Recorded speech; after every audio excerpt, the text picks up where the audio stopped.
remember this lady out of nowhere just goes, "You're about to quit, aren't you?"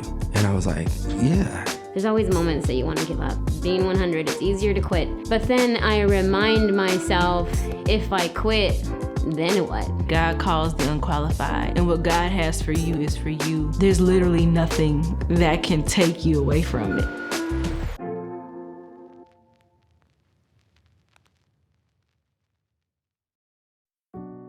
My name is Ester-Rose, and I am a producer at Revelation Church in Simi Valley.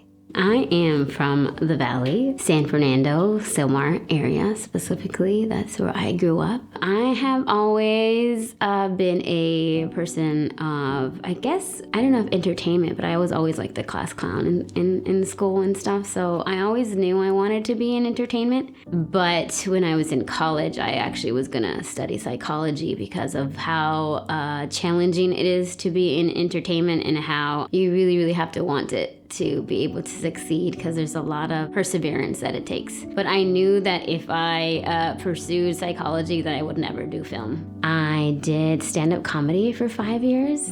Yep, I was a stand-up comedian, which was fun and challenging. I took an acting class because they told me as a writer it'd be really good for you to take an acting class. So I also started pursuing acting, and then I was pursuing writing, and I was pursuing acting, and I was pursuing comedy, and I was doing a whole lot.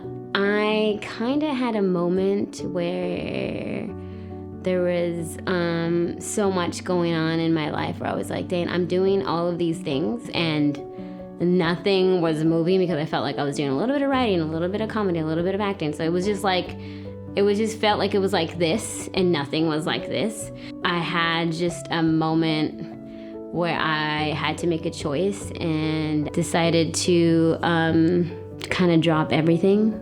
I'm a spiritual person, so I was having a moment with God, and I was like, he was kind of asking me to kind of give everything up. So I was like, okay, I'll do whatever you want me to do. If you want me to be a teacher, then I'll be a teacher, because I know that path will be a successful path, whatever path that he's chosen for me. Funny thing is, I was still working in entertainment, and I was doing stand-in work. So I was kind of acting, which was funny. I was like, okay, God, you're funny. The show was ending, and it was time for me to move from my place too. And I was just like asking God, where should I move next? And I'm thinking like, California, the Valley, Burbank, And then when I felt that he said New York, I was like, oh my gosh, New York.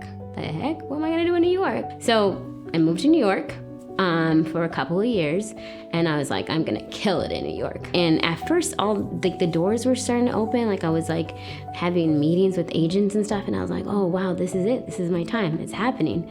And then all of a sudden now just like shut. And I even was applying to things like that I know I'm overqualified for, like executive assistant work for different production companies and stuff. And I wasn't even getting those. And I was like, what is going on? So I got a job babysitting. So here I am with all this entertainment experience, babysitting in New York. And I'm like, well, I guess this is the journey I am in right now, but always still pursuing writing, always still writing in the background. I was going to this church in California, Revelation Church, and I became an online member, and the pastor of the church, he ended up coming to visit in New York. I was like, I have to go see him, of course. He's my pastor, and I go see him in New York, and he goes to this church in New York. I end up like really enjoying that pastor in New York, so I end up going there as my time in New York was, and I just start realizing how much help they needed. So I was like, let me help them, because we need to bring them to the 21st century. And the pastor was so good too. I was like, his words needs to go out to the world. So as I started helping them, I started even becoming like even a producer of their church and creating their own media department from like scratch.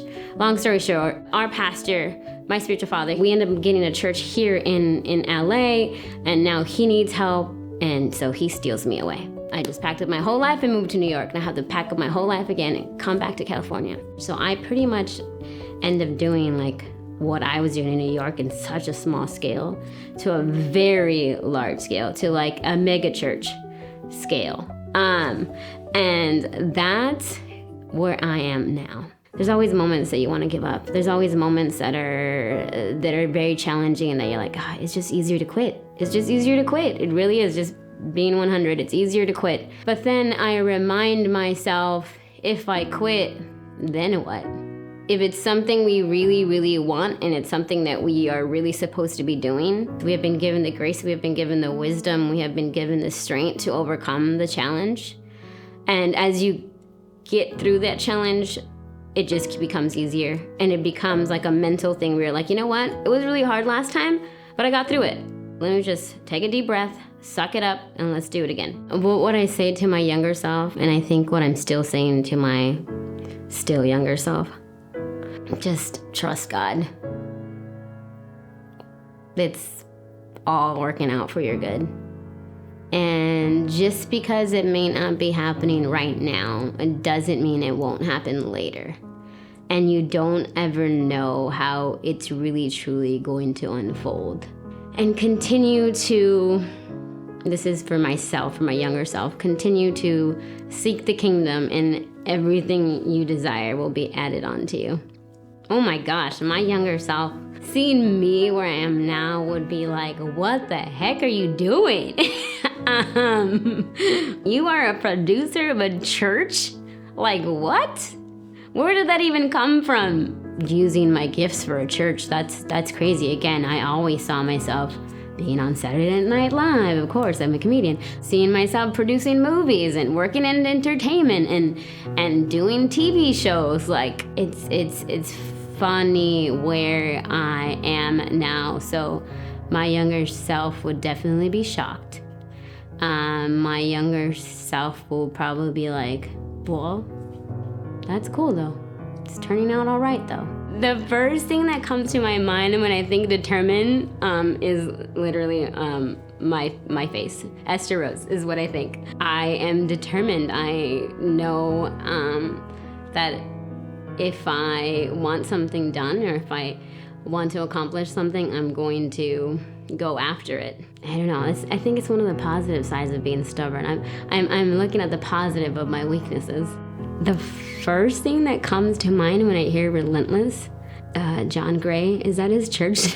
Is that his church's name? Yeah, I guess perseverance is what I think of when it comes to relentless and not giving up and pushing forward. The first thing that I think about when I hear unstoppable is go for it. Just keep going. Never stop. First thing that I think of when I hear can't stop, won't stop is me and right before we're about to start a service and we're in our huddle and we're all hands in, can't stop, won't stop.